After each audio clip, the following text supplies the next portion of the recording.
A monster winter storm, that deadly storm battering the nation with... We are expecting things to be colder, not getting warmer. Muitas pessoas gostam da neve, mas não do frio que vem com ela. E nós a pegamos totalmente porque ela pode ficar muito fria. No entanto, como dizem na série de sucesso Game of Thrones, o inverno está chegando. Winter's coming. Sim, graças aos ciclos de Milankovitch, o inverno global está chegando ao planeta. E você deveria estar se preparando para esse inverno? Como isso tem muito a ver com estações do ano, o que causa as estações na Terra? De onde quer que você esteja assistindo este vídeo, a estação muda o ano inteiro. Então, de onde vêm essas mudanças sazonais? Uma estação do ano é uma época do ano que se distingue por condições climáticas distintas. As 4 estações primavera, verão, outono e inverno seguem uma a outra regularmente. Cada uma tem a sua própria luz sazonal, temperatura e padrões climáticos.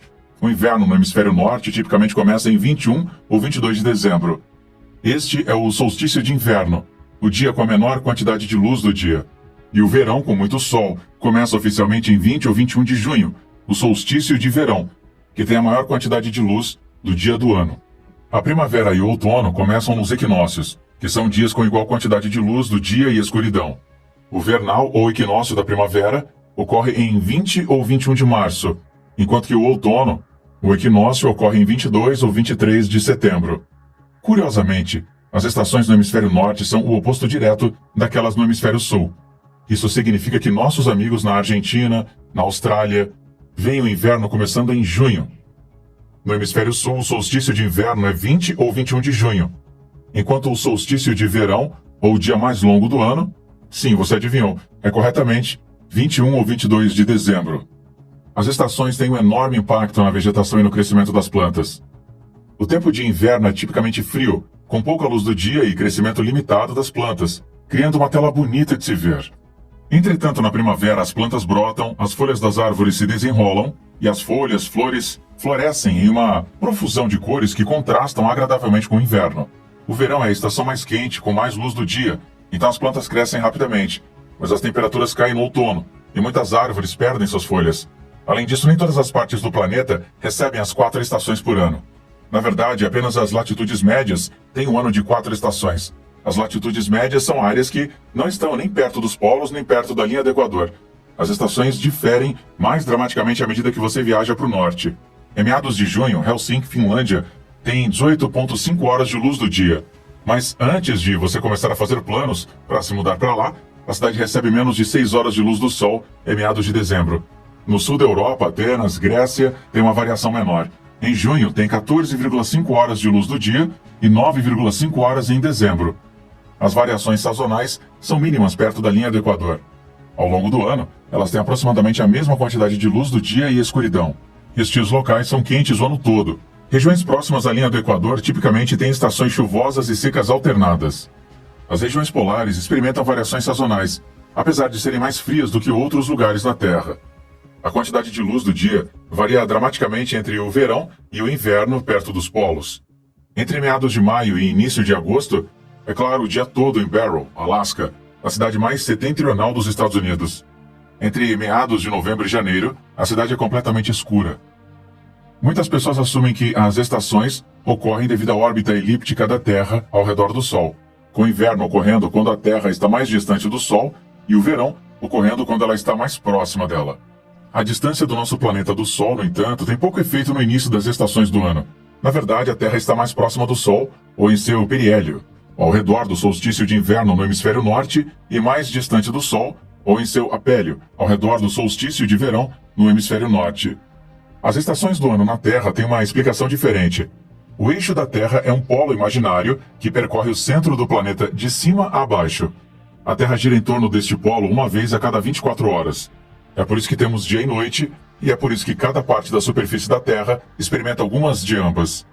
A Terra tem estações porque seu eixo não se levanta direito ou porque ele inclina.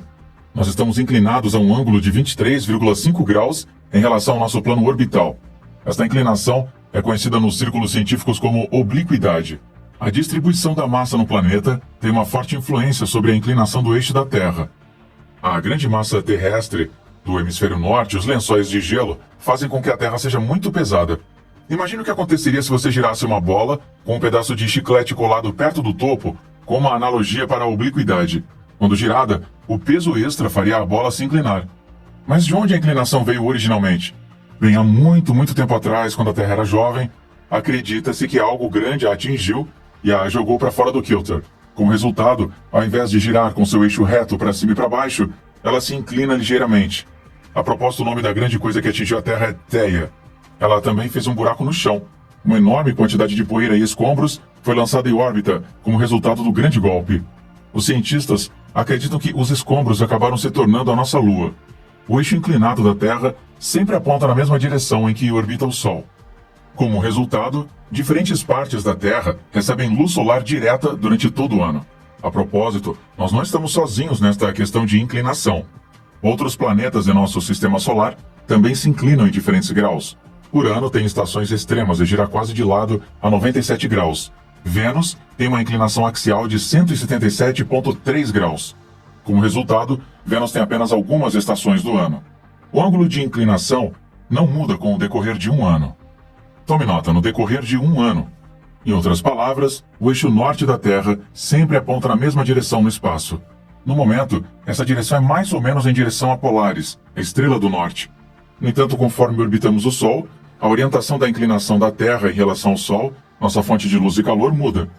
Em outras palavras, o hemisfério norte enfrenta o Sol pela metade do ano e se afasta dele pela outra metade. O mesmo pode ser dito para o hemisfério sul. Quando o hemisfério norte é orientado para o Sol, essa parte do planeta aquece devido a um aumento da radiação solar. Os raios do Sol estão marcando essa parte do planeta em um ângulo mais íngreme. É verão. Quando o hemisfério norte é desviado do Sol, os raios do Sol são menos diretos, e o hemisfério norte esfria. Daí o inverno. Se a Terra não se inclinasse, ao invés disso, orbitasse o Sol exatamente na vertical, haveria apenas variações de temperatura ao longo do ano, já que a Terra se aproximou um pouco mais do Sol e depois se afastou um pouco mais.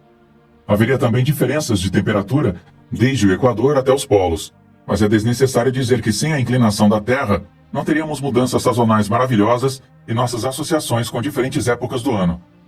Agora você sabe que as estações estão em um ciclo anual, mas na verdade há ciclos mais longos que afetam significativamente o clima de um planeta. Esses são conhecidos como ciclos de Milankovitch, e é aqui que começa a ficar interessante. É claro, você provavelmente nunca ouviu falar de ciclos de Milankovitch. Na verdade, muitos cientistas também não ouviram.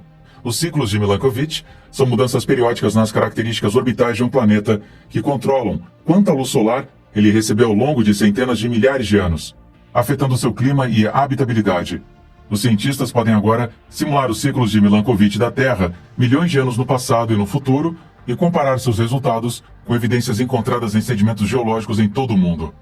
Na verdade, os ciclos de Milankovitch desempenham um papel importante na habitabilidade do planeta.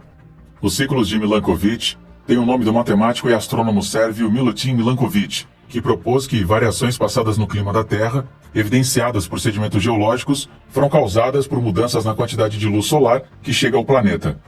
Milankovitch calculou esses ciclos há 600 mil anos, incluindo a quantidade de luz solar que chegava à atmosfera superior da Terra, e apontou que essas mudanças eram responsáveis pelas oscilações periódicas entre as idades do gelo e os interglaciais quentes. Ele propôs que a idade do gelo ocorreu quando variações orbitais fizeram com que o hemisfério norte ao redor de Hudson Bay e o norte da Europa recebessem menos luz solar no verão. Verões curtos e frescos não derreteram toda a neve do inverno anterior. Ano após ano, a neve se acumulava, e sua brilhante superfície branca refletia mais radiação de volta ao espaço. As temperaturas cairiam ainda mais, e uma era glacial acabaria se formando. Então, Milankovitch previu que a idade do gelo chegaria ao pico a cada 100 mil anos e 41 mil anos, com blips adicionais a cada 19 mil a 23 mil anos, com base em variações orbitais. Então, o que impulsiona os ciclos de Milankovitch? A quantidade de luz solar que chega à atmosfera externa do nosso planeta é determinada por 3 fatores: a inclinação do eixo da Terra em direção ao plano no qual o planeta orbita, a excentricidade de sua órbita, ou quão elíptica é a órbita, e a chamada precessão do eixo do planeta, à medida que a Terra gira, seu eixo balançando ligeiramente, apontando em diferentes direções ao longo do tempo, como um teto de brinquedo girando. As forças gravitacionais de outros planetas no Sistema Solar, assim como a atração do Sol e da Lua da Terra, tudo isso tem um efeito sobre esses parâmetros. Cada um desses parâmetros muda em um ritmo diferente. Mas como os astrônomos conhecem com grande precisão as órbitas do nosso planeta e seus vizinhos, eles podem calcular os ciclos de Milankovitch, centenas de milhões de anos no passado e no futuro. O primeiro ciclo é a variação da excentricidade orbital da Terra. A órbita da Terra é um dos mais circulares dos planetas do Sistema Solar. Entretanto, nem sempre foi o caso, e mudará no futuro. Estas mudanças são causadas principalmente pela atração gravitacional de Júpiter e Saturno, e afetam a duração de nossas estações. A duração das estações é aproximadamente igual a uma órbita quase circular, mas como a órbita se torna mais elíptica, a duração das estações começa a variar. Isso pode causar mudanças climáticas significativas durante longos períodos de tempo. O ciclo de excentricidade tem um efeito muito pequeno na insolação anual global. Ele é um pequeno contribuinte para as variações climáticas sazonais anuais. E, entretanto, ele começa a fazer a diferença em longos períodos de tempo. A Terra atualmente atinge o seu ponto mais próximo do Sol, conhecido como periélio, no início de janeiro, durante o verão do hemisfério sul, e seu ponto mais distante do Sol, conhecido como afélio, no início de julho. A diferença na distância entre o planeta e a estrela é de cerca de 3,2 milhões de milhas, ou 5,1 milhões de quilômetros, o que é apenas cerca de 3,5% da distância média do Sol-Terra. Como resultado, 6,8% a mais de luz solar entra na atmosfera da Terra em janeiro do que em julho. No entanto, o impacto a curto prazo sobre o clima é insignificante. Entretanto, quando a órbita do planeta atingir o seu estágio mais elíptico, o que acontecerá em cerca de 100 mil anos, a diferença resultará em 23% a mais de luz solar chegando à atmosfera da Terra ao redor do periélio. Esta diferença pode causar mudanças significativas no clima da Terra ao longo do tempo. Depois, há as mudanças na inclinação do eixo da Terra. Como dito anteriormente, a Terra gira sobre o eixo inclinado em direção ao plano orbital. Essa inclinação atualmente se desvia em 23,4 graus de um ângulo de 90 graus em direção ao plano orbital. No entanto, esta obliquidade varia com o tempo. Ela se deslocou de 22,1 graus para 24,5 graus, mas isso aconteceu nos últimos milhões de anos. As estações na Terra tornam-se mais extremas durante períodos mais inclinados, pois cada hemisfério recebe mais luz solar no verão, quando está inclinado em direção ao Sol, e menos no inverno, quando está inclinado para longe. Invernos mais longos fazem com que as calotas polares e as camadas continentais de gelo se expandam ao longo do tempo. Durante a Era do Gelo, a maior parte da Terra terrestre poderia estar coberta de gelo, transformando o planeta em uma inóspita bola de neve. Estas oscilações na inclinação do eixo da Terra ocorreram a cada 40 mil anos. E há o que é chamado de precessão. O eixo da Terra balança em um círculo enquanto gira. Isto é conhecido como precessão axial. Como resultado, o eixo agora aponta para o norte em direção à estrela Polaris, também conhecida como a Estrela do Norte. Ele apontará para a estrela Kochab, na constelação Little Dipper, em alguns milhares de anos. O eixo leva 25.772 anos para fazer um círculo completo. A precessão axial faz com que os contrastes sazonais sejam mais extremos em um hemisfério e menos extremos no outro. Este efeito interage com a precessão orbital do planeta. Essencialmente, não apenas o eixo de rotação da Terra vacila, mas também todo o planeta no qual orbita o Sol. Como resultado, os pontos mais próximos e mais distantes do planeta da estrela não são fixos, mas se movem com o tempo.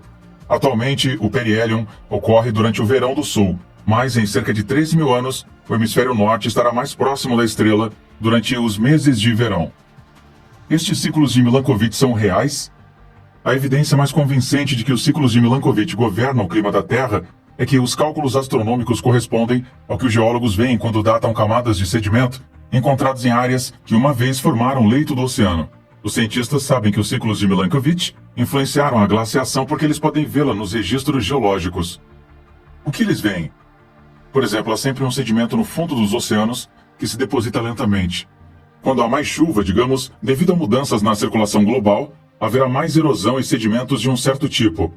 E quando o clima torna-se mais seco, um tipo diferente de sedimento se forma. É assim que estes sedimentos ajudam a documentar a mudança climática. As escavações revelaram que a Terra passou por pelo menos 5 grandes eras glaciais nos últimos 2,4 bilhões de anos. A época do Pleistoceno, que durou 2,6 milhões a 11.700 anos atrás, viu o último pico de idade do gelo cerca de 20 mil anos atrás. As temperaturas globais eram de cerca de 10 graus Fahrenheit ou 5 graus Celsius mais fria no auge da última era glacial, quando mamutes lanosos vagueavam por vastas camadas de gelo, cobrindo a América do Norte e Eurásia. Uma série de recifes de corais fósseis formados em um banco oceânico raso no Pacífico Sul, durante períodos interglaciais quentes, forneceu as primeiras evidências que sustentam a teoria de Milankovitch sobre o momento exato da Era do Gelo. Com o progresso da Era do Gelo, mais e mais água congelou em calotas polares, baixando os níveis do oceano e expondo o recife.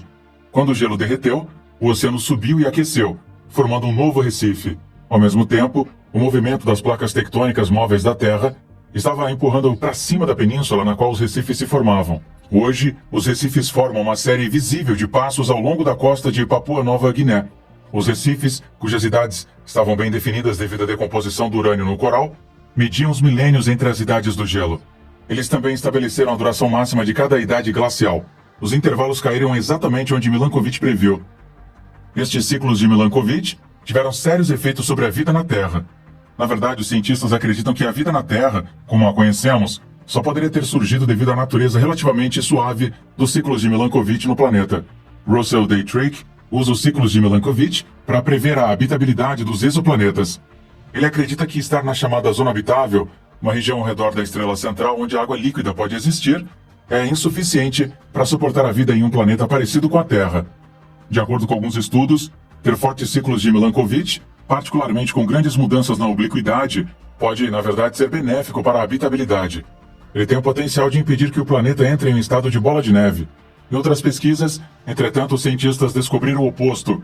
Com grandes mudanças de obliquidade, eles descobriram que camadas de gelo super grandes poderiam se formar em terra, que são basicamente permanentes e extremamente difíceis de remover porque introduzem a inércia térmica.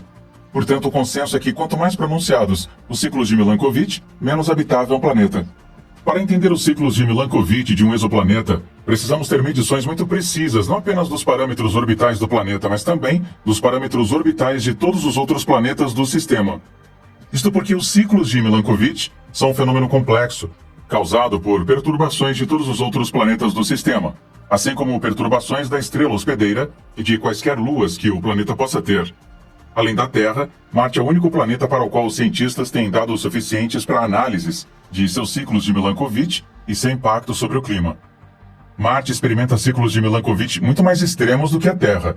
Sua obliquidade varia muito mais do que a da Terra, e sua excentricidade varia também mais do que a da Terra. Medições de depósitos polares feitas por orbitadores que varrem o planeta vermelho revelam camadas alternadas de gelo e poeira, indicando que a temperatura nas regiões polares de Marte tem flutuado ao longo dos eons. Falando da Lua, sem a Lua, o clima muito provavelmente seria bem menos hospitaleiro para a vida. Na verdade, alguns cientistas acreditam que a vida na Terra seria impossível sem a Lua. Essa teoria foi proposta no ano 2000 pelo astrobiólogo Peter Ward e pelo biólogo evolucionista Donald Brownlee, em seu livro Hard Earth.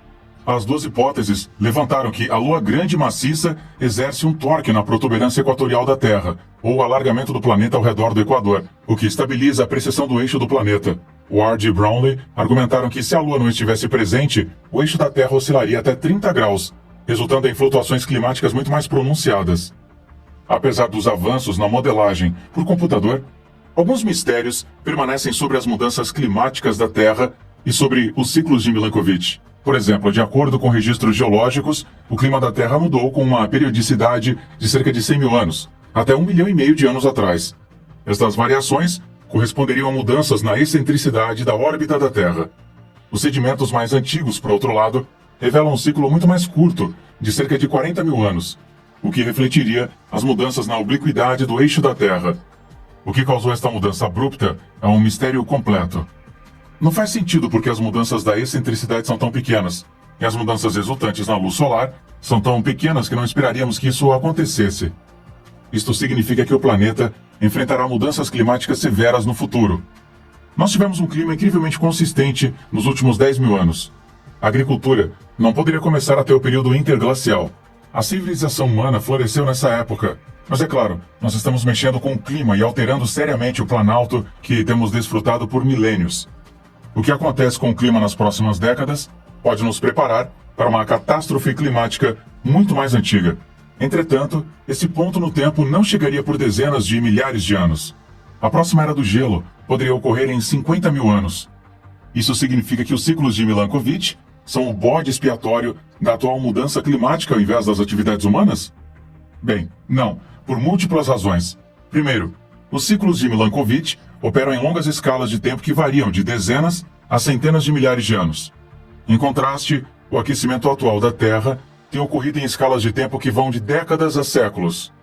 Os ciclos de Milankovitch tiveram pouco efeito sobre a quantidade de energia solar absorvida pela Terra durante os últimos 150 anos. De fato, as observações de satélite da NASA mostram que a radiação solar realmente diminuiu ligeiramente nos últimos 40 anos. Em segundo lugar, os ciclos de Milankovitch são apenas um fator que pode ter contribuído para as mudanças climáticas passadas e presentes. As mudanças na extensão das camadas de gelo e do dióxido de carbono atmosférico têm desempenhado papéis importantes na condução do grau de flutuações de temperatura nos últimos vários milhões de anos, mesmo para os ciclos da Era do Gelo. A extensão das camadas de gelo, por exemplo, influencia a quantidade de energia do Sol, que chega ao espaço e, portanto, à temperatura da Terra. Depois, há a questão do dióxido de carbono. Como parte do ciclo de Milankovitch, mudanças no clima da Terra, a concentração de dióxido de carbono em nossa atmosfera flutuou de cerca de 180 partes por milhão para 280 partes por milhão durante os ciclos glaciais anteriores. E essas flutuações contribuíram significativamente para a mudança global do clima da Terra, que ocorreu durante esses ciclos. Hoje, no entanto, a entrada direta de dióxido de carbono na atmosfera a partir da combustão dos combustíveis fósseis, ao invés do feedback climático do oceano ou da Terra, causados pelos ciclos de Milankovitch, que é responsável pela mudança na composição atmosférica da Terra ao longo do último século. As concentrações de dióxido de carbono na atmosfera da Terra aumentaram 47% desde o início da era industrial, de cerca de 280 partes por milhão para 412 partes por milhão. Os níveis de dióxido de carbono aumentaram 11% nos últimos 20 anos. Os cientistas estão confiantes de que este dióxido de carbono é principalmente o resultado da atividade humana, porque o carbono produzido pela queima de combustíveis fósseis deixa uma impressão digital distinta que os instrumentos podem detectar. Desde 1850, a temperatura média global aumentou em mais de 1 grau Celsius, ou 1,8 graus Fahrenheit. Além disso, as avaliações científicas recentes predizem que a Terra aquecerá mais meio grau Celsius, ou quase 1 grau Fahrenheit, até 2030. Em outras palavras, este aquecimento relativamente rápido do nosso clima está ocorrendo, além das mudanças climáticas muito lentas causadas pelos ciclos de Milankovitch. Os modelos climáticos mostram que qualquer forçamento do clima da Terra causados pelos ciclos de Milankovitch é esmagado quando a concentração de dióxido de carbono na atmosfera excede 350 partes por milhão. Desde 1750, o aquecimento causado pelos gases de efeito estufa emitidos pela combustão humana de combustíveis fósseis tem sido mais de 50 vezes maior do que o leve aquecimento extra causado pelo próprio Sol. Se o aquecimento atual na Terra for causado pelo Sol, os cientistas preveem que as temperaturas tanto na baixa atmosfera ou troposfera, quanto na próxima camada da atmosfera, a estratosfera, irão subir. Ao invés disso, observações de balões e satélites mostram que a superfície da Terra e a atmosfera inferior aqueceram enquanto a estratosfera esfriou. Finalmente, a Terra está atualmente passando por um período interglacial, um período de clima mais ameno entre a Idade do Gelo. Os cientistas acreditam que as atuais posições orbitais da Terra, dentro dos ciclos de Milankovitch, prevêem que o nosso planeta deve estar resfriando e não aquecendo, continuando uma tendência de resfriamento a longo prazo que começou há 6.000 anos. Vamos ouvir o que você pensa sobre a Terra entrando em uma longa era glacial na seção de comentários abaixo.